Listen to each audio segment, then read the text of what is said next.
welcome to episode 90. Oh, God. 90. Of the internet sensation sweeping the world known as Triple Threat Talk. I'm Garrett, the Dr. Locker, joined as always by Jimmy, Postmaster Jones Biggers, Big B, Brandon Namiro, and just Kendra. How you guys doing today? How was y'all's week? I never ask this. It's like, you know, we just go in right to the show. It's getting personal. It's I know, you are getting kind of personal. I mean, you know. No joke. No joke. After the show's over, we never talk to each other at all. Never. Yeah, I don't speak to Gary. I don't speak to Brandon, Kendra. Nobody. We go off in our own little world. And we literally take a 23.5-hour break. No, you got to times that by 6. Okay, don't give me an abacus. But we are expecting. The week was good. Was it a good week? Yeah, it wasn't a bad week. Your next week is going to be. Next week will be epic. I will not be here. Yeah. That's even more. That'll be even more epic for us. Everybody gets one. I'm on vacation, going to Florida for the week, so. This is a big change for you, right? No. No. Not particularly. I go there quite a bit, but. All right. No, well. Big B, anything special? That's not really gets the show. Kendra, anything special? You went out of town. Yeah, I went to Chicago. You went to Chi-Town? How was that? Cold. Cold, yeah. No, really. So we can blame you for this crappy weather. You brought it back with you when you came from Chicago. Louisville's weird. Everyone knows that. 60 one day, snow the next. That's why you live here, isn't it? Not by choice. You know, Louisville's weird, you're weird, it's all in one. Well, they want to keep Louisville weird. Don't you hear those promotions? Yeah, that's why they pay you to stay here. I have to say, I got several comments from viewers on Facebook and Twitter that last week's episode was probably the funniest one we've ever done. I would think so. It was pretty funny. It was good. And by the way, I did call the cops for a cheeseburger. I got in trouble. Only you, Big B. Only you. Well, we're going to delve into viewer questions here in just one second. I'm going to hand over to Postmaster, but we just want to give you guys a heads up. We do have a very special guest. We are expecting Jeremy Price should be getting a hold of us at any time. At that point, we'll have to stop the broadcast because he's going to be Skype calling us. Hopefully. So if that happens, we'll stop and resume where we're at, but he is the writer for the Herald Times and he covers IU basketball. Of course, there's several big stories with IU basketball over the course of this last week and moving forward into March Madness. So we'll have to work that in. I can't wait to talk with Jeremy. I've got a lot of things I want to discuss with him, and as do my cohorts here. But with that being said, Mr. Postmaster, take it away. Yes, the esteemed one. From Buck N5. Bucking. Are there any WWE wrestlers you think should be used more and be given more air and screen time? I can go all day. Well, we don't have all day. Let's just try to keep this in one segment, so move along. You know, I would say Zack Ryder, but I really don't care anymore because he's not helping himself. He's like throwing out these like stupid tweets about like it's Zack Ryder versus Catering at WrestleMania 29. He's just, I don't think he's even trying as much. He did say that feud with Kane hurt his career, hurt his push, but I mean it's one of those things. I've seen Drew McIntyre get more time. I think when they do the band, it's just usually Heath Slater and Jinder Mahal. Drew McIntyre's usually like on the outside of the ring. I like to see him get used more. That's one guy I like to get used more myself. So. Kendra, I think we know your answer, but go ahead and say it. I don't watch wrestling. I know, but there's a certain guy that you like to watch. Oh, The Rock. There you go. I love him. But he's famous. He gets time. I'm going to go see G.I. Joe on midnight when it comes out. It's going to be awesome. What did he play in? The Scorpion King? Yeah, the Scorpion King. It was actually a pretty good movie. 2 and 3 sucked. Speaking of The Rock, I heard Snitch was actually very good. I want to go see that. They said. Do you work the tomorrow? movie Snitch? Yeah. Yeah, I want to see that. Tell me you work. 6 to 9. They said, see that tomorrow. They said, They said, They're making plans on. Welcome to Triple Threat Talk, where we make plans for the next day on air. And welcome to Movie Phone. For the movie you'd like to see, press 1. I heard Snitch was really good. I heard Snitch overall wasn't that great, but they said The Rock's performance was his best. That's what they said. Yeah. Ooh. That's fine. But anyways, I agree with him. Drew McIntyre. I like the band, but he's not as used much. Yeah, I like Drew McIntyre. Yeah, it's pretty. It's tough because since they went to 3 hours on Raw, there's not a lot of people that don't get showcased that should be. I think any WWE diva. Yes, absolutely. Any WWE. Absolutely. I don't need to, pick on any single one. Any one period. The entire division needs more use, more time. It is DEAD, dead on arrival, and it's not going anywhere. I think John Cena needs less time. Is that the Toonami guy? That is the Toonami guy. Also for the Buck in 5. Also. What would you say to anyone who wished to start a sports show like this one? Don't do it. No, I'm just kidding. As long as you have people like Big B, you should succeed. Key of success. Rule number 1. Don't add me. Well, one thing that we probably learned that we should have learned a while ago is, we should incorporate special guests a little bit more. Things seem to go a little bit better. Female demographic. Add the female demographic a little bit sooner than what we did. Another thing I would think, and this is the first thing I think of, is have patience. Because like I said, we filled out the public access papers over 2 years ago, and it eventually got to a point we forgot about it. And then he called and I was like, oh yeah, that thing. So it takes time. Don't expect it to happen so fast. This is episode 90. And don't be afraid to try different things. Yeah. One day we're going to have to find, if we can, the very first episode, the unaired episode of Triple Threat Talk that was done. I'm not sure if we have it. The unaired one? You mean the pizza place? The pizza place. With me and you only? I don't know if that was Big B was filming. That was on someone's phone, and I think it's gone. I don't know. I think it was on a camera. I think it was on a camera. No, on my camera it wasn't, because I didn't have that camera back. I don't know, but I remember that was we had this guy telling us to shut up, and it was hilarious. I doubt that's around. It was me and the doc, and we were the original Triple Threat Talk, and Big B was the camera guy. And we were talking to Big B behind the camera. Yeah, it was interesting. So it was as low budget as it gets. Definitely low budget for sure. I mean, it's still low budget. From the Michael Cage. On the subject of divas, as I was talking about a minute ago, in the WWE, Diva. would it surprise you guys if they all got up and left the WWE and moved on to TNA? Would it surprise me? No. And he makes a good point, because and this is one of the reasons I sometimes check out TNA, because their women's division, their knockout division is very good. The wrestlers they have, or the knockouts they have, are some of the best. They actually use their women's division correctly. They have them wrestle in really good matches, and they use them correctly. WWE Divas, it's surprising if they wrestle at all.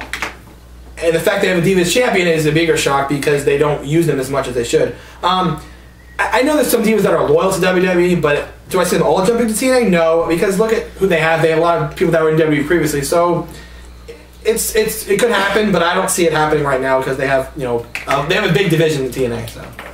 I agree. I can't elaborate, and I won't elaborate anymore. I just say I agree. I concur as well. I think that it would be silly of them to just up and move. I mean, even though they're not getting used that much, I imagine they're making more money with WWE than they would in TNA. Yeah. So even though you're not getting used, why waste a good thing? You know what? Talking about women, let's ask the women's perspective. I know you don't watch wrestling that much, but how would you see them to be able to market female wrestlers a little bit better and maybe use them more? Well, I think they should play into, I guess, the stereotype that people use when it comes to women is like the beauty part of it. You know how, like, say Serena Williams, how they look when they're out there playing tennis. It's like they're really in shape. Like they probably weigh more than some men I know. You know what I mean? But when they're doing like the commercials and stuff, it's just very feminine, and they advertise for hair products and stuff like that. But I think they should advertise it like kind of sexy, and just have them looking really pretty and dialed up. But it's just like, by the way, come and watch us wrestle, or let us come wrestle, wherever, because sex sells, and just sex appeal sells, and I just think that's the way you get it get it jump started, because nobody wants to see a bunch of manly looking men. Manly looking women. Yeah, nobody wants to see that. I agree. It's not gonna drag them to the yard. So it's like. But and another thing I was gonna say before we move to the next question, and then the subject of TNA, they have a lighter schedule too. So obviously that's another plus, because the schedule's not as hectic as WWE. So. From Against All Odds 20. If they do a Bryan versus Kane match at Mania, do you see them being the champs or losing the belts sometime before? I would hope so. I mean, they've been champions a long, long time, and I think that would kind of make sense to have them have a match in the first place. Then maybe do something similar to when Shawn Michaels fought The Undertaker at 26. Him and Triple H were the tag team champions at the time, and then Shawn Michaels was too focused on his problems with the Undertaker, and he wasn't really paying attention, and they lost to the Miz show for the title. So maybe that could be something like that. Bryan and Kane are having issues as a team; they're not really a cohesive unit, and that could maybe cost them the titles to someone like Primetime Player or something like that. So I don't know. I think that there's a lot of different ways they can go with this. They could have them fight each other and still be the tag team champions and be fine afterwards, which would be interesting. Because they're always bickering and, I'm the tag team champion. No, I'm the tag team champion. They could do something like that. Right. Or they could, break them up, which I don't think they want to because from the last time I looked, they're really good on the ratings. Yeah, they are one of the better things they have going with the two of them. Big B, you remember that shirt we saw at the house show this year in Louisville? And we were like, holy cow, where did they find that shirt at? Yeah. That was amazing. It said, I'm the tag team. Some guy was wearing the what was that troll place? Yeah, the Under the Bridge. Under the Bridge, yeah. Troll Under the Bridge. Yeah. That was pretty cool. But I think they're still going to be champions. I don't think they're going to break them up like people are speculating. I think why mess up a good thing? I mean, like you said, it's one of the best things they have going right now, and I think it would be silly of them to screw it up. Right. Also from Against All Odds 20, Paul Bearer, in a shoot/interview, said that before Undertaker retires, we may see old gray glove Taker again. And the first image we saw of him could also be the last image. What do you think of this, and could this happen this year at WrestleMania? Taker's days are obviously numbered. The guy's going to be 48 in March. I think March 24th. He's wrestled long enough. I mean, I like the legends. I like Shawn. I like Steve. I like Taker. But it's time for them to go. Like, would I like to see Shawn Michaels wrestle again? Honestly, no. I think Shawn's done his time. I think Shawn's had his career. It's time for the new guys to shine. Yes, Taker is, he is WrestleMania. He's part of WrestleMania just as much as Shawn Michaels was. He is WrestleMania. But he can't wrestle forever. Like I said, he's going to be 48. Me and Postmaster and the Doctor have talked about Taker and how he's going to go out. I mean, it's very shocking for him to lose at WrestleMania because he's never lost. But would I have a problem with him losing? No. I would. I think all good things must come to an end, and I think it would make more sense for him to lose and leave than if he just wins and leaves. I mean, if you had to ask me, like, out of 100%, 25% I want him to lose. I still want him to win, but I think him losing makes more sense. I think the best way for them to do that is have him win. I know our good friend Nick Densmore said that people go out on their backs. Right. I think the best thing for the company, especially right now, give the people something that they do want, have him win, and then maybe like as he kneels down or whatever to do his little salute or whatever he does, the kneels down, right. The power thing. Salute. Have have the smoke move in, and when the smoke disappears, he's nowhere in the ring. And the thing with him is, it's like his last four, well, not four, but like 26 through 28. After the match is over, he looks like he lost because he's so like exhausted, and that's all he wrestles all year. He wrestles that one match, so I don't know how much longer he can go. I think he should lose if he's leaving. I think it would be a fitting end, and I also think there's a ton of people out there that believe he will never lose. So that would add a humongous shock factor in the fact that, oh my God, The Undertaker actually lost. I don't believe it. It finally happened after 20 plus years of trying. Finally lost, and I think it would be a good shock, and I think it would be good. Well, I was going to ask you because you were saying like Punk might somewhat beat him. Would you have a problem with it? Do you have a problem with Punk beating him, or should it be somebody else, like someone like no more? I think CM Punk is the perfect fit to beat him. Not like a Jericho. CM Punk will go down as one of the greatest ever. Would you like to see Jericho or Punk? Well, if I had my druthers, I'd say Jericho, but since it is Punk. Punk is going to go down as one of the greatest ever. Of course, so I think longest champion last 25 years. Yeah, I mean, so I think Punk would be an excellent fit to defeat The Undertaker at WrestleMania. When we get back from this commercial break, we will wrap up user questions and we will delve into headlines right after this.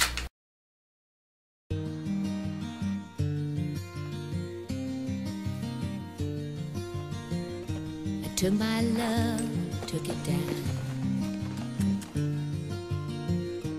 Climbed a mountain and I turned around. Well, I've been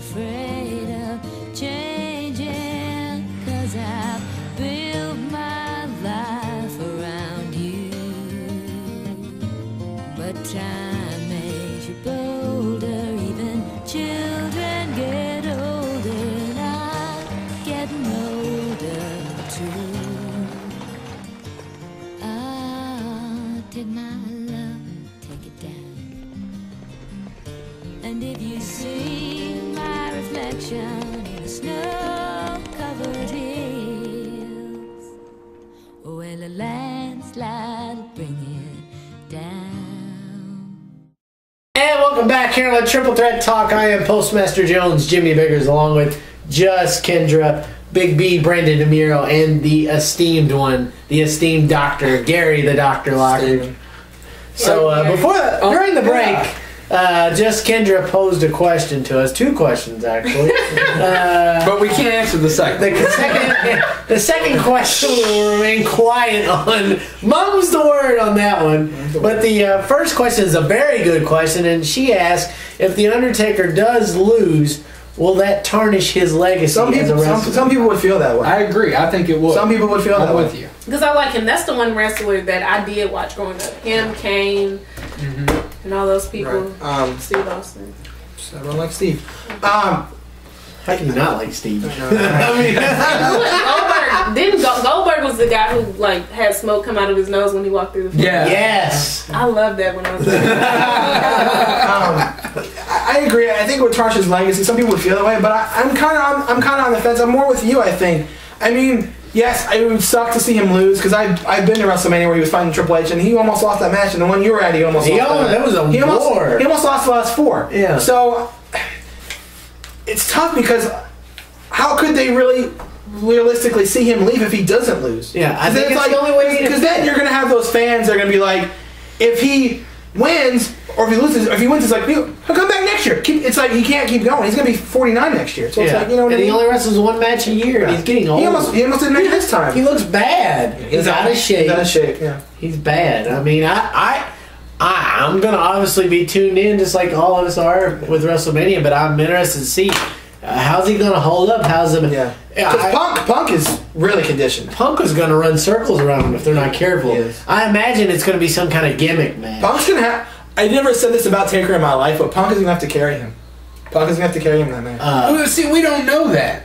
I think that's unfair. Well, from what it looks like and how he's shaped, Punk's gonna have to carry him. And I think it's gonna be like I said, it's gonna have to be some kind of gimmick match for it to work. In rebuttal of that, Sid Justice, when we saw him, he looked very out of shape, but he still did his bit. I mean, Heath Slater spent most of the match on his back, so Heath Slater did not carry him at all. And again, to your credit, even though Taker looks quote-unquote out of shape and not really in the best shape, when it comes to WrestleMania, he's on his A game, so. But you're kind of going from one extreme to the next. We're talking Heath Slater, who's down here, but and CM Punk's way up They're here. still pushing him, though. I mean, I'm just saying, it's still there. CM Punk is a million times more talented than Heath Slater will ever be.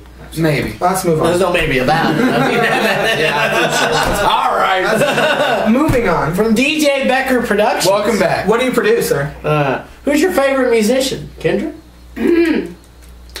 Well, right now, I like a lot of stuff. I like rap and R&B, like some pop. I love Rihanna. I freaking love Rihanna. She's fantastic. So awesome.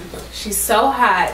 And I love her songs. She's very attractive. And I tried to resist the movement. I was like, oh, I don't like that mess because I like rap music. I'm kind of rough a little bit. So I just like her though because she's pretty, and then her songs are just like catchy, and I just found myself dancing, and I was like, I'm in love. So it's crazy with her. It seems like every next song of hers is her best one. And her music appeals to everybody. You can be a man, a woman, black, white, Indian, man, child. Like it just. I don't know what it is, but that's a good sign of a good artist. So it's good. Big B.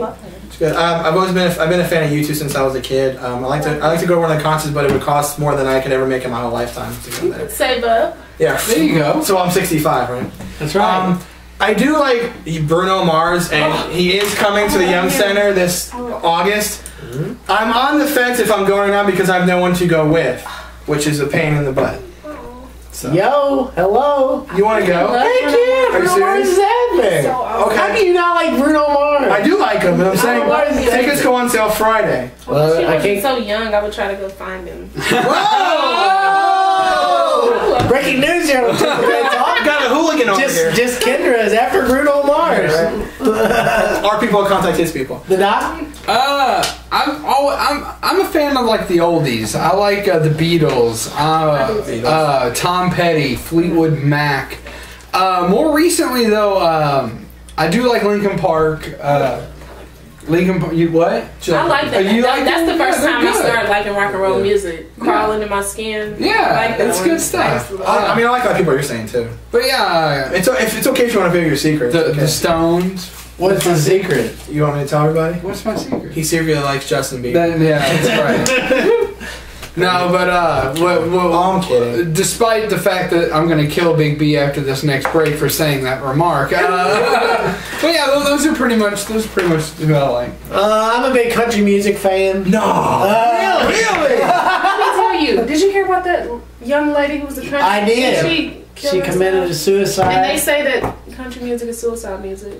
No pun intended, I promise. That's what they dub it as. Well, the old joke is what happens when you play country music backwards. You get your house back, you get your dog back, you get your best friend Jack back, you get your wife back. That's actually a song. It is, yeah. A band created a song for all the people that made fun of country music. They created a song that's all. That's what you get when you play a country song backwards, and that's what he sings. I mean, yeah. But I like Luke Bryan and Eric Church. Keith Urban and the band. Rhymes? Huh? She's okay. I like her. She's okay. I'm like a Taylor Swift fan, and that bothers the hell out of him. I hate Taylor Swift. If somebody ripped her vocal All cords right, out today,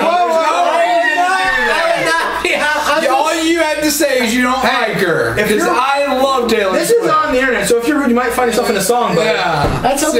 Seriously. That'd be famous. Postmaster Get you some royalties. That's right. he was a postmaster. I'd be like, hey, me. But on another, I do like Nelly a lot. I'm not big on rap, but for some reason I love Nelly. I don't know why. I used to He like made a her. country song with Tim McGraw. I know. That was good. He's actually got another one coming out real soon. So We can go all day on this subject. I know, Right, exactly. sorry. And finally, from DJ Becker Productions, what is your top movie to see this year? Is there even a... Can we say it at the same time? Me and you at least? What? Iron Man? Iron Man looks really good. Iron Man 3. I want to see the new Wizard of Oz that's coming out. Yes. That looks very good. The Great and Powerful. That looks really good. Man of Steel looks phenomenal. Hopefully, Superman movie's actually good. You are nuts. No, I'm not. What do you think? Are you kidding me? What? Wait, there's an entire segment we can do on why that movie's gonna suck. Well, isn't the guy from Batman producing it? It doesn't matter. It's about General Zod. We've been there, seen I'm that. giving it a benefit. It looks like it could be good. It needs to be about Brainiac or Darkseid. Hey, at least Richard Pryor's not in it. That's all I have to say, okay? Hey. There's nothing wrong with Richard Pryor. That movie was bad. He just had no thought to be in that movie. Yeah. I can't think of anything else at the moment. Iron Man 3. The new Wizard of Oz, definitely. And it's this movie, it's called, I don't know, but Brandy, the singer, she's in it, and some other actresses whose name I don't know. Wasn't she in I Can Do Bad All By Myself? Wasn't that Brandy?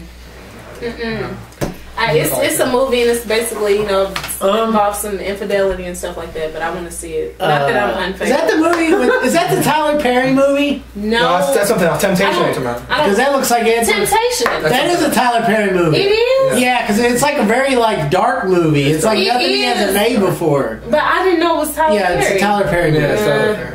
But You don't like Tyler Perry? I do, but it's just The movie he was in was pretty bad. The one he was Alex Cross? Yeah, it was bad. I never That saw was it. based off of a movie, That was wasn't horrible. it? That was based Or off a book. No, that was based off Morgan Freeman's character in the Long Came a Spider. Really? No. And Because there's a it's book series, too, yeah, but I I'm was gonna say, saying it's a book Morgan series. Freeman I heard it played was the bad. character first. Hunger Games doesn't come out this year, does it? Yeah, Second one? I think. Okay, then that's the one. Yeah. Catching Fire. I'm Yeah. gonna say Fast 6. Oh, God. Oh, well, yeah. Don't forget Scary Movie 5. Fast 6 will be amazing. Oh, I'm saying don't forget Scary Movie 5. Well, that'll be dumb. The Okay. Die Hard. The sequels to Die Hard. No Pain, No Gain. Is that the name? Pain and Gain. Pain and Gain. That looks. Again, we can go all day with this one, too. Yeah, so. Yeah. Well, the Prototype 400. Wicked so. Knowing what the Tester reality show is all about, would Big B still consider going on that show? I eat a bowl of K-Nos whenever God stops. Hey, man. I got featured in the video. I don't care. With my Tester. my cameraman, Darth Vader. Darth Vader. over there. Darth Vader has received a ton of negative feedback in recent times. I'm still on the fence about trying it for a third, and then my final year if I did. It does have a lot of negative feedback, and for good reason. they only pick like maybe 2 people from the website, and everyone else they usually go to like Craigslist and just find some random actors who have nothing to do with gaming whatsoever, just to make the reality show more dynamic and more controversial. So it's getting a lot of negative feedback, and some of the things they do, the challenge they do are really stupid, and sometimes like you just watch it and it's not really a typical gaming show. It's more of a reality show than anything else. And I again, the guy that I wanted to win, he did win this year, and I'm proud of him. And he's doing his thing in Santa Monica. So he's working on the new God of War game. So he did do something, but it's just one of those things. It's more of a reality show than anything else. So that's why I'm on the fence. It's not gaming specific. It's more reality show. I think you should keep doing it. Yeah. Just until you get a break. I mean, what will it hurt to just try every time? I'm just saying, yeah. Well, the fact that I have to sit here and film another segment of, I would just have different this time. I would have different this time. So. And again, they don't have nothing to do this season. So. Yeah, true. All right, well, that wraps up user questions this week. A lot of good questions this week from everybody. Good stuff. Real quick, before we anoint the user of the week, I want to say thank you to Buck-and-5. The package came in the mail. I left straight from work and came to the Triple Threat Talk studio, so the package is still at my house. However, I do know the contents of what is in there, and we thank you very much. And I'll definitely be passing the goodies out to Kendra and Big B and the Doc. And try them next week? Well, I'll be on vacation next week. So. Try them next week on the show? What are you going to break into the house? And Call via Skype. Via Skype. Be like, hi, guys. Where's the camera? Oh, I have it with me. Exactly. You're driving, or are you taking a plane? I'm taking a plane. Okay. So with that, we will anoint this week's viewer of the week. I don't know. I kind of like this guy. She was going with that too. Yeah, he got us so into her DJ Jack Productions. Welcome back. You are this week's episode Triple Threat Talk number 90. Viewer of the week. Yeah, his questions, we could have had a whole other show with those two guys. I think so. That was good stuff. Triple Threat music and Triple Threat movie and music talk with Triple Threat Talk. And we are good for 8:15. I just got confirmation from Jeremy Price. All right, sounds good. So moving on with that, Big B, if you would please, sir, wrap it up. Doctor, give me the news. I got the bad case of the headline blues. Oh yeah. Yeah. You feel uncomfortable, or is it just me? It is headlines time here at Triple Threat Talk Studio. Yes, sir. And I'm not even going to start it off first because I want Big B to cover tennis. All right, so tennis news this week. Not, obviously the French Open's coming up in May, but obviously someone that is involved in the French Open, Rafael Nadal. He's back. He beat David Ferrer, who's one of the hottest players on tour. 6-love, 6-2 at a clay court tournament. So, again, that is his strong suit, but that's what he's going for. He's trying to play better on the clay to prepare for the French Open. And he looked very, very good against Ferrer. So and he beat him, I think, in like 58 minutes. So for him to beat Ferrer that quickly, it was very, very good. And then also, I know that Djokovic did win the tournament in Dubai over Tomas Berdych, who beat Federer in the final. And I was actually got another tweet again from Brad Gilbert on our Triple Threat Talk Twitter page. Brad Gilbert tweeted me back. I talked about Novak Djokovic. The fact he's playing this good this early is very, very impressive, and I don't see anyone taking his #1 spot for a long, long time. He said, I agree with you. I think everyone's agreeing that Djokovic is the player to beat. He's #1. He's going to be #1 for a long, long time. He looks very impressive. But kudos to Nadal for coming back and playing as good as he did. So Absolutely. Mark Teixeira is out 8 to 10 weeks with a wrist injury. He injured himself at batting practice. In the batting cages. The Yankees have more trouble. I hate batting cages. They are so dangerous. They're small. They are. I agree. It is so dangerous, and those balls fly out as fast as the pitchers actually throw, or even faster. And I got hit by a ball in the batting cage when I was young, and it pisses me off because it's painful. And preach it. I don't know if it's the batting cage or batting practice. I think it might have been batting practice. It could be. We're talking about practice. Not the game. So headline before we head back: Serge Ibaka fined $25,000 for cup checking Blake Griffin in Sunday's cup game. checking. Did you see what Kobe Bryant said about this? What? Kobe Bryant, they asked him about it. Kobe Bryant said, I'd have punched him in the mouth. I mean, that's serious. You can always give it to Kobe for a good clip. Probably. And with that being said, we're going to go to break. We'll come back. We'll finish up headlines and meet up with one Mr. Jeremy Price right after this. Triple Threat Talk. Take me back to 1999. Yuvo, play jukebox.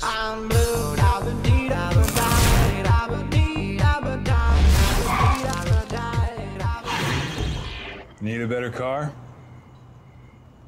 My Optima was ranked most appealing midsize sedan by J.D. Power and Associates. Who are you? I'm you from the future. You should be playing that game. But all you did was dunk in that game. Bingo. Yeah.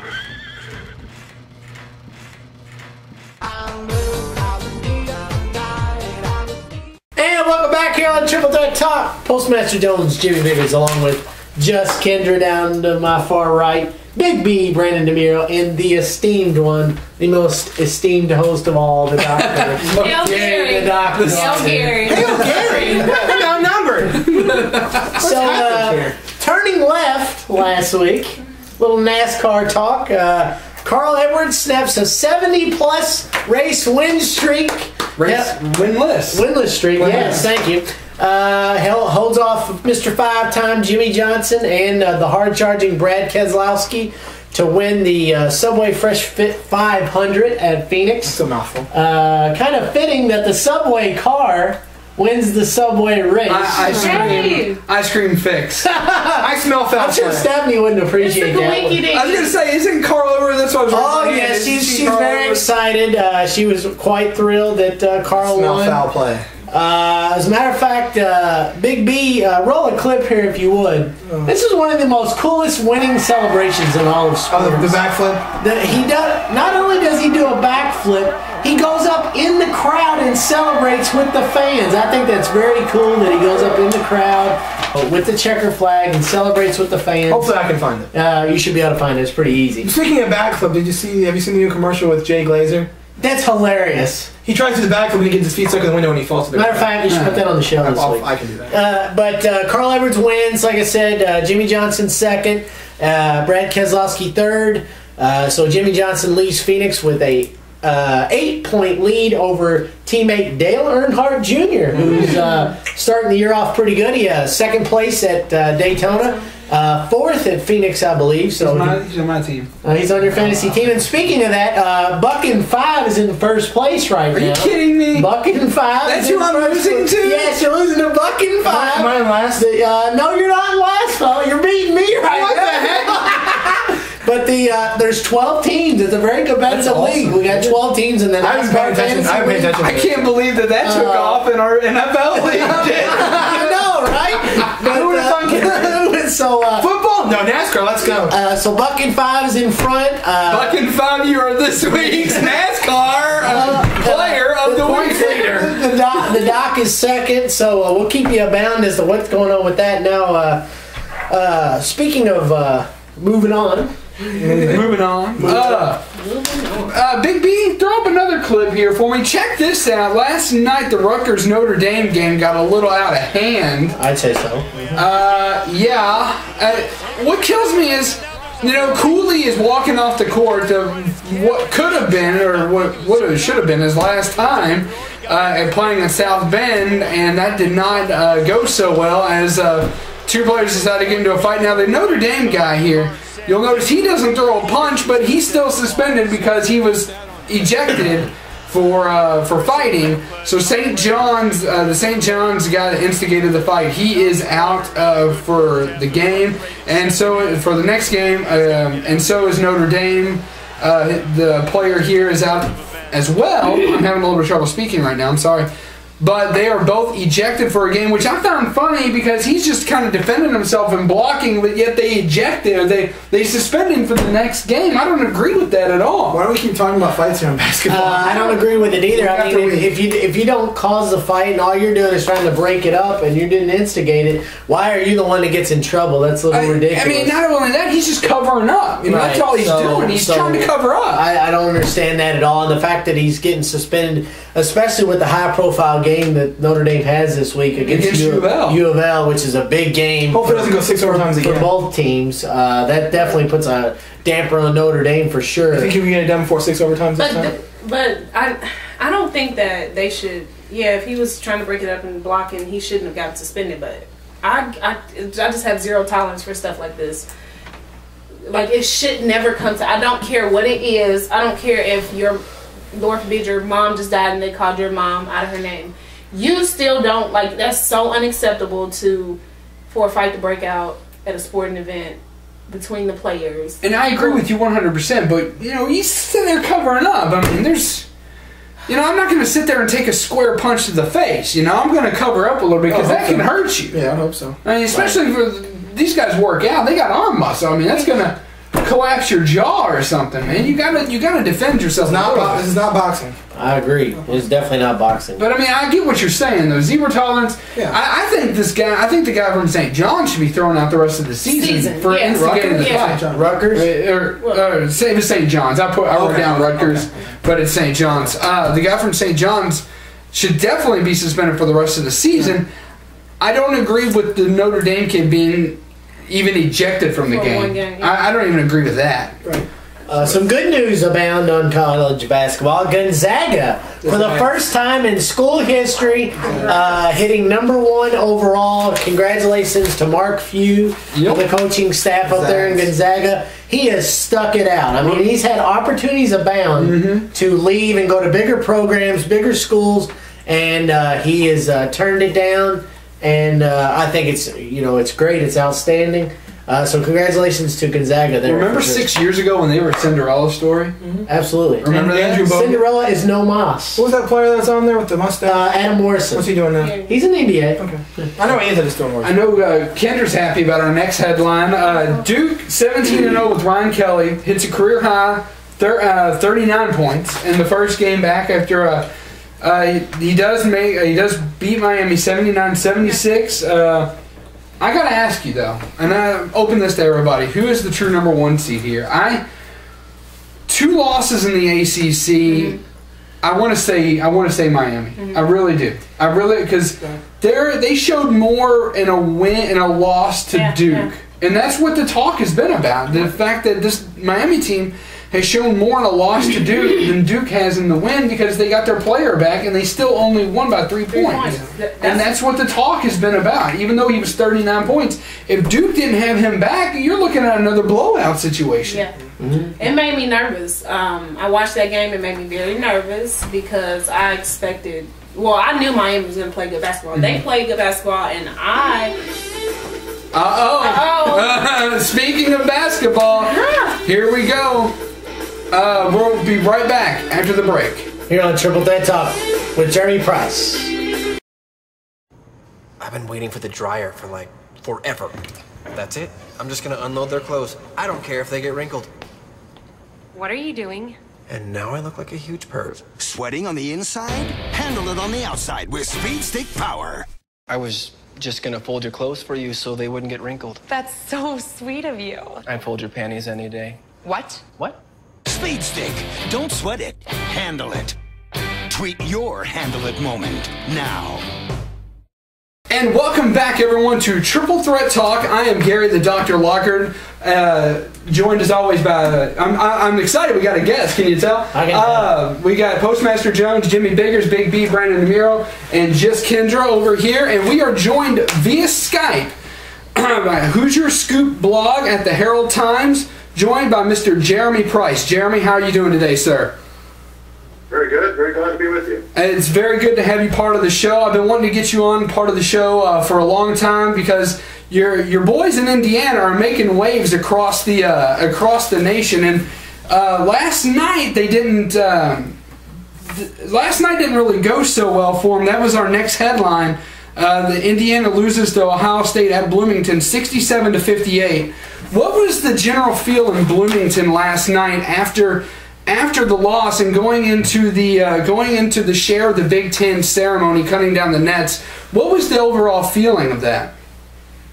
Well, obviously a lot of disappointment with last night because sort of the build-up, the hype, the expectation, the whole senior night experience that was going on there. It was kind of it was all set up to really just be kind of a big celebration, big party kind of atmosphere, and it didn't quite turn out as jubilant, I think, as everybody expected. So a lot of disappointed folks today, and then I guess the whole celebration and the cutting down of the nets afterwards, that's kind of that's taken on a whole life of its own today as well. Yeah, I know that's what everyone was talking about, especially Mike and Mike this morning. I want to, since you're obviously a lot closer to the situation than Mike and Mike, what are your personal feelings about what happened last night after the game and cutting down the nets? Well, the first thing I say about that is, my feelings aside, the first caveat I would offer is that it's really a matter of what the players wanted. And if that's what the players wanted to do, then I'm fine with it. But I would hope that, that there was at least some discussion or an opportunity to kind of say yay or nay to that maybe after the game. I know, they all went back to the locker room and everything, and I don't know if there was any discussion over whether that was going to proceed or if it was just a sort of a foregone conclusion. But if that's something they wanted to do, then more power to them. But personally, not a real big fan of it. I know if I was me, I really wouldn't want to do it under those circumstances. And it's just kind of a little strange, not just because it was coming after a loss. I mean, that obviously was strange enough in its own right. But the fact that they still have the opportunity to win the Big Ten title outright, the feeling that there's still something to be accomplished out there, even though they've clinched a share of it, there's something more to be accomplished. If they were at a position where a share was all that there was going to be, no matter what happened on Sunday, then I guess I could understand it a little bit more in that context, even though it would still be odd. But with something else out there, I don't know, just didn't seem quite right to me. But like I say, I mean, if the players are the ones who have reached this point in the season where they've accomplished these things, and if they're fine with it, then I guess the rest of us probably should just go with it. All right, Jeremy, Postmaster Jones here. Just wanted to ask you about this. Last night it seemed that Ohio State had the game plan of attacking Victor Oladipo and Cody Zeller and getting them into foul trouble and having them to sit the bench early with the early foul trouble and continuously going after them. And I think that's what keyed them to winning last night. Do you think other teams are looking at that as that seems to be the way to go to beat Indiana? Do you think other teams could go off of what Ohio State did last night? And do you think that Ohio State showed that doing what they did might be the key to beating Indiana, in the Big Ten tournament and in the NCAA?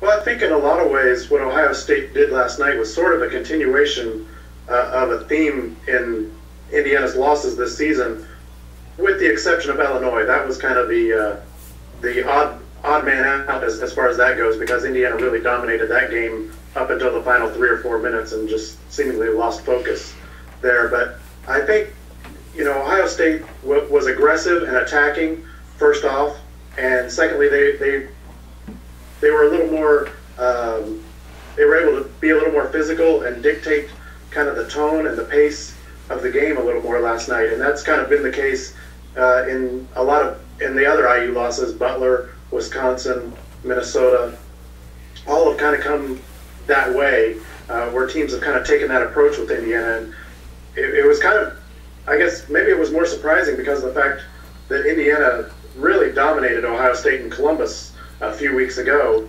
And in that game, Ohio State really failed to have that physical presence and to kind of dictate the game the way that I really thought that they would. Not that I thought they would win that game, but I thought it would be a much harder fought game than it turned out to be. But they took that approach last night and were much more effective with it, and that's kind of become the trend. And for Indiana, I think the counter to that for them is twofold. One is to get to the free throw line, something they've been really effective at this season. But if you look at these past 3 games over the last week, Minnesota and Ohio State, they really didn't get to the line as much. Iowa, they did. They got there 42 times. And then the other part of that is the three-point shooting. And the three-point shooting has just not been there as of late for Indiana. Against Iowa the other night, I mean, didn't hit their first three-pointer until the final minute of the game. And they weren't on point with those last night. And so if a team's going to be physical and try and and dictate a little slower pace to the game and a little more grinded out style of game. If Indiana's not hitting threes and they're not getting to the free throw line, then they're going to struggle a little bit. All right, Jeremy, big B here. After Indiana's 9-point loss to Ohio State last night, do you think, and more than that, do they deserve a #1 seed coming up in the tournament this year? Well, I think the jury's still out, especially after last night. I think going into last night, you felt like if Indiana won that game, regardless of what happened at Michigan, that's kind of a road game, another top 10 team. There's not a, you don't really see that as kind of a penalizing loss so much. But losing at home to Ohio State, having lost 2 out of the last 3, now I think that #1 seed is very much up in the air for them. And I don't think the Michigan game is necessarily so much a game they've got to win, but it makes the Big Ten tournament a lot more important for Indiana.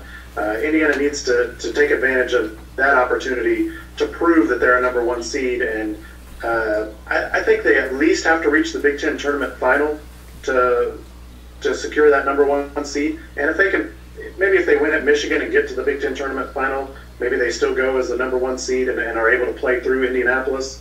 If not, then maybe they are a #1 seed elsewhere. Maybe they drop to a #2 seed. At this point, I don't really see them dropping to much lower than 2 the rest of the way, regardless of what happens, unless they were to lose to, Penn State or somebody like that in the Big Ten tournament. I want to ask you a question. Speaking of the #1 seed, we're a Louisville-based show, and a lot of the talk around the town lately, especially today after last night, was about Louisville potentially taking the #1 in the Midwest. I want to ask you a question kind of similar to that, but taking a little bit of a bound from that, because you spoke earlier of three-point shooting. Louisville's outside the game, outside perimeter shooting can be a little bit shoddy at best. And just like you said with Indiana, it's been the theme for the last 2 games. It's been kind of a trouble. Do you think that they have to be able to shoot better from the perimeter to make a serious run in March? Or because, and the reason I ask that is because, like we saw last night, it was good enough to keep them in most of the game, not doing very well. And of course, against Iowa, they had the same thing, but they still won the game, where they hit the last 3 at the last second. Do you think with this team, it is essential for a 3-point game to make a deep run in March, or do you think that this team might be one of those with their lane penetration and attacking the goal? Do you think that maybe this team can get away with not having a good 3-point situation shooting coming up in March? Well, I think the only way Indiana can get away with not being effective as a 3-point shooting team is if they're able to go inside to Cody Zeller and maybe to a lesser extent Christian Watford and get a lot of points in the paint. I mean, if Cody Zeller's going to go out there and score 25 or 30 points, then that's not so crucial. But for the most part, Zeller's not done that, and I don't think teams want to let Zeller do that. So that being the case, Indiana does need to be more effective from the 3-point line. But one thing Tom Crean's talked a lot about over the course of this year is that Indiana's not a team, even though they have good 3-point shooters with Jordan Hulls and Christian Watford and Victor Oladipo shooting very well from 3, Will Sheehy can hit the 3, Maurice Creek off the bench, and so on. But Indiana isn't really a high-volume 3-point shooting team, but they do need to be a highly efficient 3-point shooting team. So the Hoosiers aren't like, some teams are very reliant on the 3 to the extent that they're going to chuck 25, 30 threes up there a game and eventually get some to fall. Indiana's not that kind of team. They're a team that's maybe only going to shoot 12 to 15 3-pointers at most a game, but they need to shoot a good percentage on those 3-pointers. They need to shoot 40% from 3 plus and be effective from that. And if they do that, then that is going to open up the lane for drives and for post-ups and to make Zeller and Watford and even Oladipo on the drive more effective. Okay, Jeremy, speaking of Cody Zeller, what recruits do you look forward to seeing play next year? And, is there a clear-cut replacement for him? For Cody Zeller? I think the most logical replacement people kind of look at is Luke Fisher from Germantown, Wisconsin. And if you've gotten to see him play a little bit, he does kind of remind you of Cody Zeller. I mean, I've heard people call him Cody Zeller Light, for instance. he kind of has some of the same mannerisms a little bit. He does wear the number 40 like Cody Zeller does, but he is a different player as well. But I think he can plug into that center position. But I think that's one area that would be interesting if Cody Zeller were to return next year, is that potentially Fisher could slide into that center spot, and Zeller could maybe play the 4 spot as a power forward a little bit more, which I think is a more natural position for him, really. So that would be kind of an interesting combination to potentially look at down the line. But Fisher is the guy that's probably most similar to Cody Zeller, but I think people will find once he gets here that as much as we like to make those comparisons, he's a different player and has his own unique set of skills. All right, Jeremy, we got to take a quick break here, but I would love to have you on for one more segment if you'd like. Sure, I'd be glad to stick around. Thank you very much. We appreciate it. We'll be back with Jeremy Price right after this on Triple Threat Talk.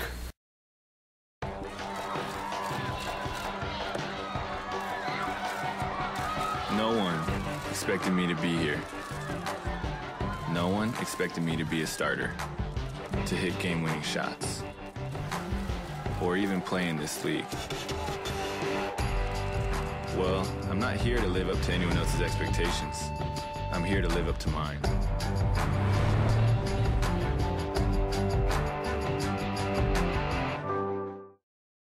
And welcome back here on Triple Threat Talk. Postmaster Jones, along with my colleagues, Just Kendra, Big B, and the esteemed Dr. Gary the Dr. Lockhart, and we're joined again by Mr. Jeremy Price. Jeremy, we appreciate you sticking on for another segment. Before the break, we were breaking down who we thought might replace Cody Zeller, or who we thought would fill that role once he moves on. Question here about coaching fundamentals. What do you think are some key fundamentals between Tom Crean and former Indiana coach Bob Knight? Well, I think the thing the fans like, I guess, from as far as a similarity standpoint, is I think they feel that there's sort of a comparative in terms of the way the program's run and kind of the goals set in terms of discipline and character and things like that. And so I think that's the important thing, and especially in the wake of the way things happened with Kelvin Sampson, I think that became an even more important thing to the Indiana fan base, to be able to have some pride in the character and the class of the program and of the players in the program, because that certainly seemed to take as much of a hit as anything in those previous years. So I think some of the similarities are there. And Tom Crean is a fan of Bob Knight and has made a point of being open and talking about that, and talking about being willing to welcome him back and things like that. Obviously, it doesn't exactly seem to go both ways just yet, but that's kind of where things stand now. But as far as style of game, I think the current Indiana team runs a very efficient, very crisp offense most of the time, last night notwithstanding, which is similar to something Knight did, but the game has kind of changed. Obviously, Knight was highly reliant on that motion offense and pass and screen away and that kind of thing, and the game now has changed to so much of the on-the-ball screen, pick and roll kind of game that you're just not going to see that for the people that are nostalgic for that old motion offense. It's probably not coming back anytime soon. Yeah, and I'm glad you brought up the new style of play, because I wanted to actually gives a little bit of credence to my next question. This team actually could be the best in the nation, and despite having 5 losses, because their losses, they haven't been, just run them down real quick. A loss to Butler, 88-86. Loss to Wisconsin, 64-59. Illinois, 74-72. Minnesota, 77-73. And last night was their biggest loss, 67-58. So they really haven't gotten blown out or anything. And you're talking about that new pick and roll and on-ball style of play that Tom Crean is kind of using to energize this IU program. A comment was made last night that Christian Wofford, Cody Zeller, and Victor Oladipo are making it cool to wear IU gear again. Do you agree? Do you think overall the fans agree? Because I see a lot more IU fans here in Louisville, especially coming out of the woodwork, like they were dormant for so long, and now they're revitalized. They're excited about this team. And I got to tell you, I may be the only Kentucky fan in the world that likes both North Carolina and IU fan and IU. And I got to agree with this. If I had an IU hat or an IU jersey, I'd wear it myself, and I'm proud Big Blue. Yeah, I think this team has given fans a lot to like, and it's given people that have kind of been hesitant to jump on board really ever since Bob Knight was fired, a chance to kind of come back to their roots, so to speak, and to kind of fall in love again because of a lot of factors. Like I said, the character, the discipline aspect, but the way they play the game, the style of play is an attractive style of play.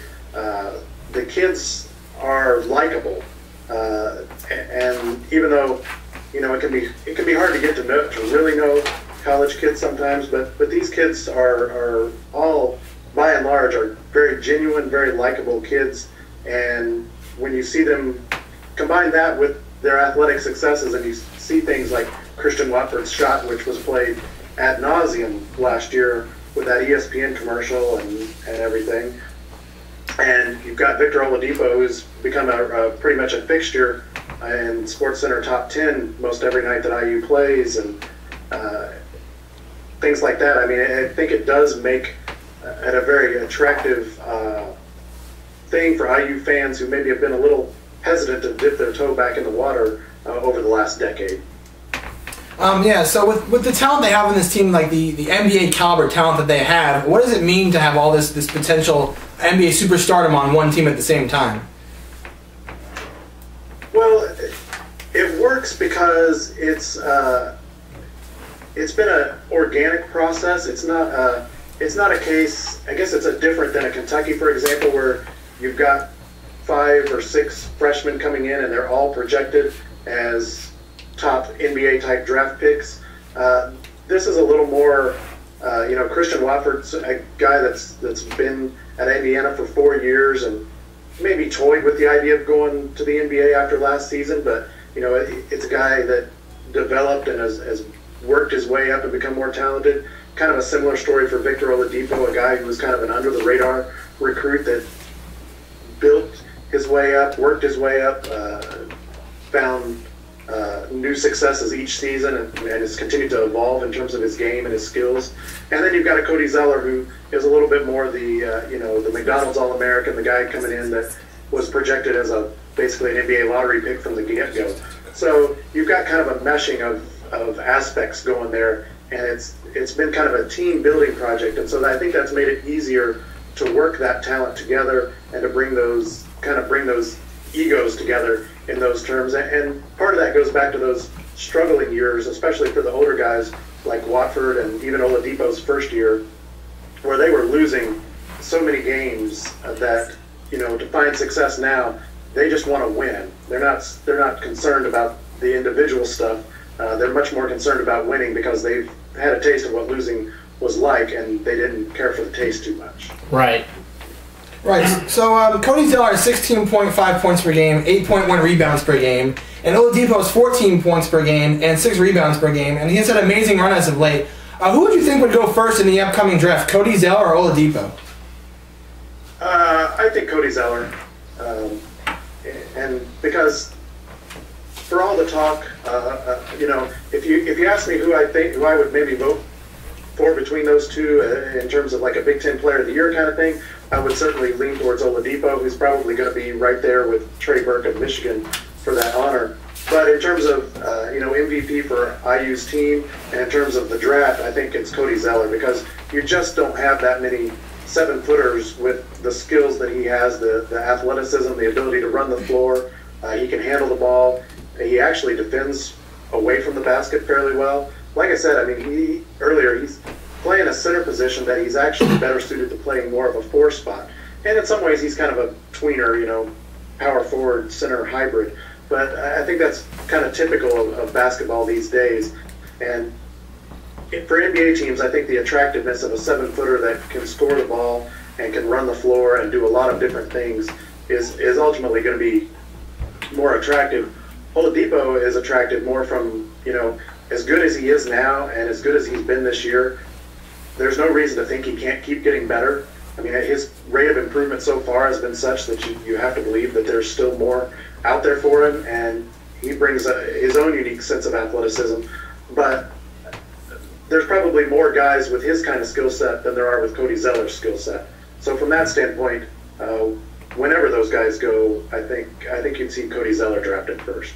Cool. Okay. And Jeremy, what do you think it meant or means to this team to have heard from the Harbaugh so much this season? Well, I think it's been good for him. I mean, it's obviously a good experience to get a taste of success from other avenues, to have other people come in and kind of share their experiences and to kind of see how they've brought teams together. And it'd be different if you were bringing in guys that nobody heard of, but these guys are nationally known coaches. They've got teams that are making the playoffs all the time. They're guys that are seen on SportsCenter or NFL Network or whatever, and of course every Sunday afternoon with the NFL games and stuff. So I think that's a good experience for them to draw from and to kind of get that taste of winning. And I think it works both ways, really, from that. I think any good coach enjoys being around a different kind of team and seeing the team dynamics, and I think it's good for the team to get a different voice in there, kind of from a different perspective that they can look at as well. So I want to ask you two more questions here. After the first 3 years when Tom Crean won only 28 games, was there an anti-Crean kind of sentiment growing in Bloomington, or did people know that this team was about to explode? Because as we know, his last 2 years have been phenomenal. 52 games in his last 2 years. Was that a problem? Was that an issue in Bloomington? I don't know if there was an anti-Crean sentiment, but there was certainly a wait and see about Crean sentiment at that point. Everybody knew it was going to be a work in progress, but especially when that second and third year it just went 10 wins to 12 wins, that was a fairly small increase. And I think going into last season, the real measure was, I think anybody before last season, if you'd have told them that Indiana would go 500 or better and at least make the NIT, I think they would have been satisfied with that as a sign of progress.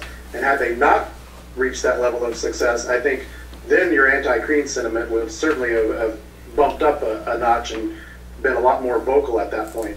But whether you were kind of anti-Crean or wait-and-see Crean, or even if you were completely on board with Crean, I don't think anybody saw the last 2 years coming to the extent that they have. I mean, it's just kind of been a phenomenal explosion from one end of the spectrum to the other. All right, Mr. Price, before we get you out of here, Final Four time. I know we don't even have the brackets out in front of us, but in your bracket, in your mind, what are your Final Four teams? Well, who do you think it's going to come down to this year? Well, I always do find it tough to pick, because I think so much of the Final Four is really predicated on the draw and what kind of teams draw each other, styles of play, strengths and weaknesses. I think that's always a big factor in it. But the way things are going right now, I think the Big Ten and the Big East are the premier conferences, so I really would expect to see at least one, and who knows, maybe more than one team from each of those conferences. If I'm picking right now, I still, in spite of the struggles over the last week, I still like Indiana to get there. I think for all the weaknesses that they may have, flaws that they may have, so does everybody else. And I think the upside, the ultimate talent for Indiana is probably a little higher ceiling than most. So I like Indiana. I really like the way Georgetown's playing right now, but I like the way Louisville's playing right now. They kind of had a stretch similar to Indiana not too long ago, where they kind of stubbed their toe with 3 straight losses. But timing's everything. They had that a month ago or so, and now everybody's starting to forget about that and kind of jump on board that bandwagon. So I like one of those two teams. Depending how the draw goes, I think Kansas is tough, especially with Jeff Withy at center.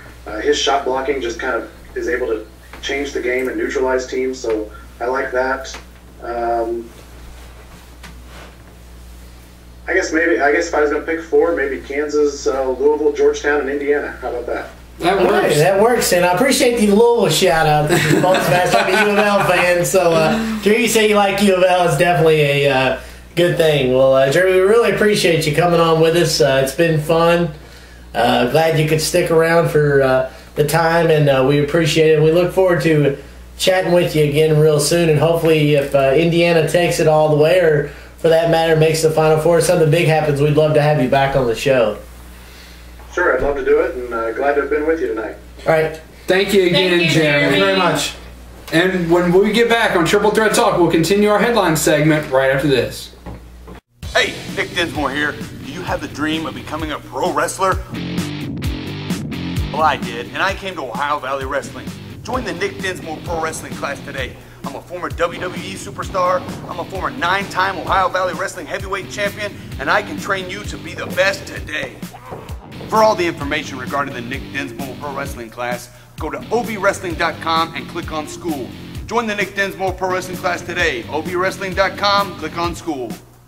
And we are back here on Triple Threat Talk. Big B, Brandon Muro. Right over here is just Kendra. Right over here is the esteemed one, if I don't call her. I'm probably Hail Gary. Hail Gary. All hail King Gary. Hail Megatron.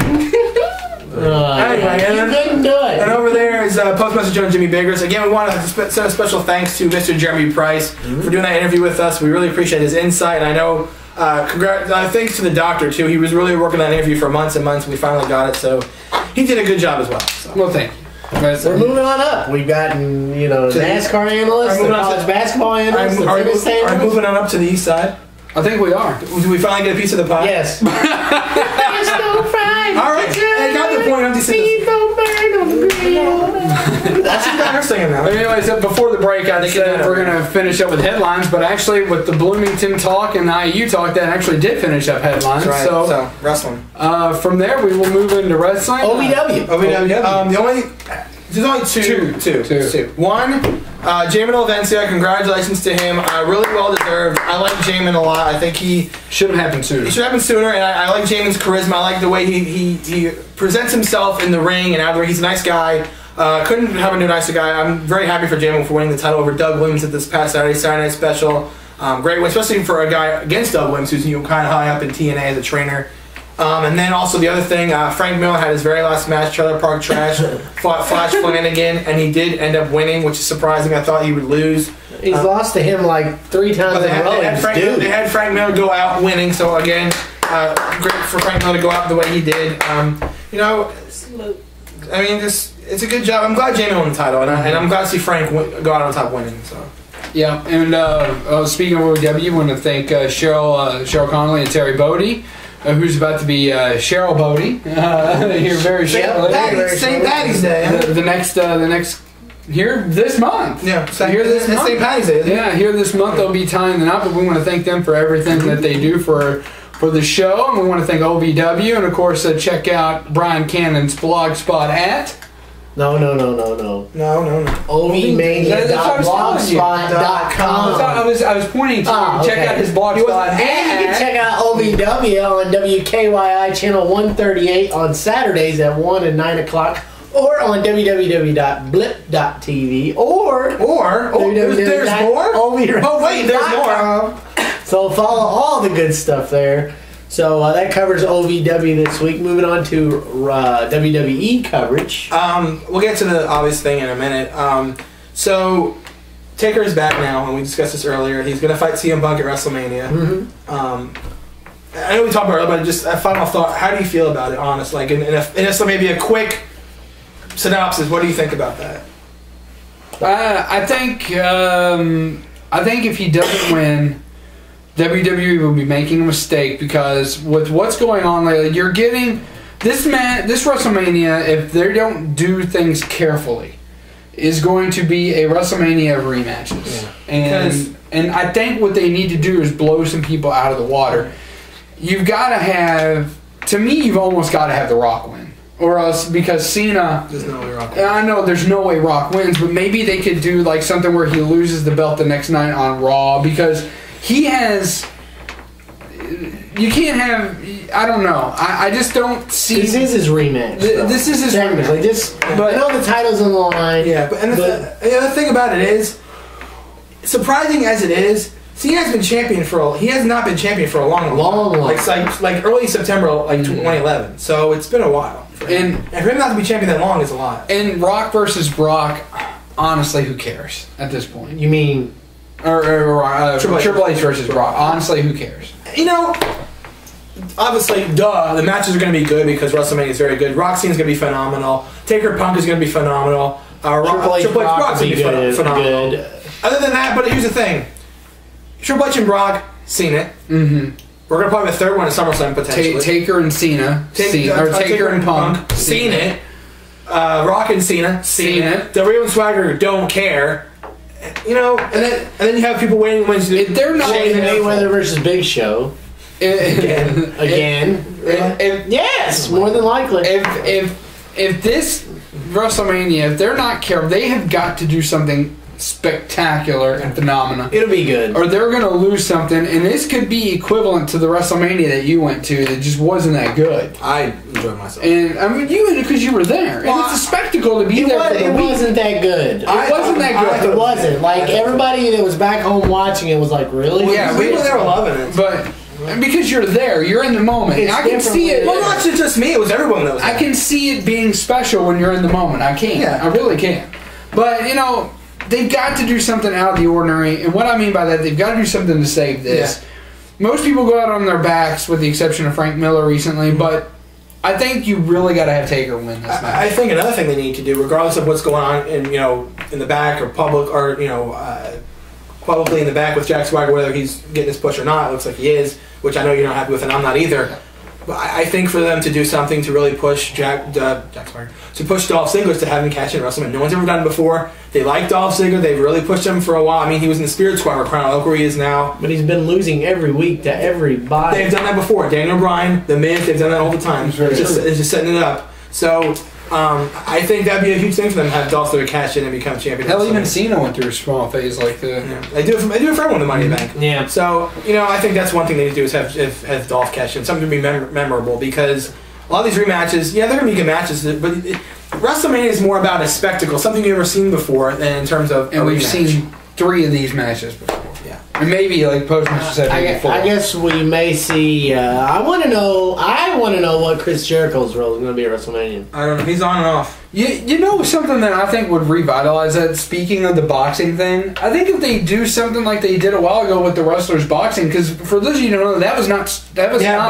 planned. That's actually on the Attitude Era DVD. It's like it's an extra, and they said they hated that because they were actually really hitting each other. Yeah, they were. I mean, it was not planned. I mean, it was, and we've known that for a while. That was actual. Who was it? Mark Merrill actually won that. Well, no, Bart Gunn. Bart Gunn, and then he got knocked out by Butterbean. Yeah, Bart Gunn actually won that because the whole thing was not scripted. He beat people up, and then Butterbean said, "You're not a real boxer. Now go home." Yeah. So, I mean, that's pretty much for Raw. I mean, that's pretty much the only thing I have, except for obviously the obvious, which we're going to get to in a second. So late last night, William Moody, obviously better known as Paul Bear, did pass away at the age of 58. Pretty surprising because he was actually at a wrestling convention about 10 days prior. Mm-hmm. But they said he was complaining of breathing problems. Well, he had a blood clot. And he said he was checking into the hospital, and so our thoughts and prayers definitely with his family. Huge loss because he was one of a kind. I'm sure the wrestling family will terribly miss him. I mean, he was He was a mainstay and a staple with the Undertaker for years upon years, and then with Kane, he was around. He's the only guy I know that can kayfabe die 6 different times. he keep coming back. The Bolins are obviously very upset. They were very close with Paul Bear. He was a good man. I actually got a Paul Bear memory. He spoke to me at a house show. We were there, and I had actually Harvey Wimpleman spoke to me too. Oh my God! I had a sign that said, "I know, right?" I had a sign. The main event. We were front row. I remember this. We were front row for a Raw, and the main event was Undertaker versus Sid Justice, and Sid Justice was a good guy, and it said, my sign said, "Justice will be served." And Harvey Wimpleman first looked at me, he said, "Maybe, little boy, maybe." And then during the match, I was, back then Undertaker was the bad guy. He was bad guy. And everybody was booing, and Paul Bear was right in front of me. And I kind of went a little bit over the barrier, probably in the morning when I should. I was like, they were paying attention back then. There was a power move. I think he power slammed the Undertaker, and I said, "How did you like that, little bearer?" And of course, I was like, 9 or 10. And then the Undertaker does his little where he sits right back up thing, and he gets right up and choke slams the living hell out of Sid Justice, and then he looks at me and says, "How did you like that, little boy?" And I was like, "Oh yeah." I was like, "Oh my god." Do you remember Paul Bear at all? Yeah. Okay, yeah. Yeah, it's unfortunate. It's sad to see him go. So young. Yeah, 58. 58. Yeah. He did have health problems, I know, but you know, they weren't like saying anything before that point. So, but yeah, it's just sad to see him go. Anyone have any more wrestling topics? I don't think so. It's just one of those things where, honestly, thanks for the memories. Yeah. I mean, seriously, he's been around since forever. Kendra, do you have a wild card? No, I'm just very happy to have Ryan Kelly back. Gives me a little hope. I know it's sports related, but I am very happy. Like, it made me very happy when I was in Chicago this weekend. I was on my way out to celebrate my best friend's birthday, and I got caught up watching the TV, and it just made me happy because it gave me hope, because I am a true fan. 39 That's just points. kind of, yeah. Big B? Any wild cards from the two of you? I don't really have a wild card this week. I just want to send a shout out to Terrence Williams, former University of Louisville Cardinal. He proved that adversity and hard work does pay off. After playing briefly with the Houston Rockets, he went overseas to play in the Chinese Basketball League. Came back, signed a 10-day contract with the Boston Celtics.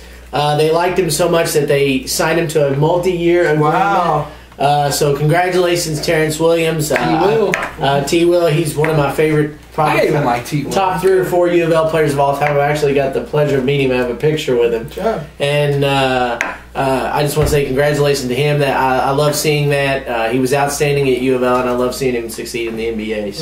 So my wild card from last week, we remember last week I mentioned about the tennis thing I was doing, and supposedly I was going to play on Saturday. Well, if you live in Louisville, you know that was not going to happen because it was snowing like crazy. It was icy. It was disgusting weather for tennis. Not a good thing to happen. And I'll tell you this much.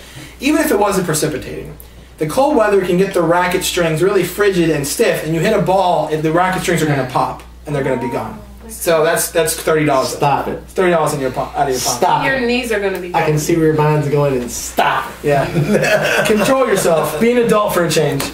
Anyway, so update to that now. They changed it. So now it's this Sunday at 3 o'clock. It's the same location, Central Park, which I did find, by the way. It's actually next to the Louisville, University of Louisville campus. So that's where that is. And then first match I play is actually next Friday, the 15th, at Advantage Tennis Center, which is on Dutchman's, which is right over there. So that's going to be interesting to see how that goes. So. Well, we hope you do well. Maybe we'll try to get a camera over there and get some clips. We could. One quick note I also forgot to mention, next week I'll be attending Atlanta Braves spring training. I'm going to a spring training game for the Atlanta Braves. What day are you going to be there? Next Tuesday when they play them. I'm going to Atlanta Friday, and I'll be there till Wednesday, so maybe I'll have to run into him. Anybody have any of the weeks? I know last week we took the cake, so. Yeah, last week definitely took the cake. I'm still in laughter about that one. Anybody that calls 911 for a cheeseburger. No one really made me mad this week. No, one big headline we forgot: Joe Flacco becomes the highest paid quarterback ever. $120 million over 10 years. Yeah. I think so. Over 10 years, or the next 10 years. That might be wrong, but I tweeted out something. They got a little bit of. People thought it was funny, but I also got some from the Ravens fans that really didn't like. Not like Joe Flacco. I want to preface this by saying I like Joe Flacco. But I tweeted out, Joe Flacco being the highest paid quarterback is kind of like having the head of the decorating committee for prom also be the queen. Oh. That would rub people the wrong way. But yeah, so. Alright, so I think about does it, guys and gals. So, if you want to like us on Facebook, please do it at facebook.com/triplethreattalk. You can follow us on Twitter at triplethreattalk. You can send us any comment or question you have, including your blogs. At triplethreattalk@yahoo.com. Have you gotten any of those? I haven't seen any yet. And, send them in. And you can visit our fabulous website, triplethreattalk.com. This is Big B.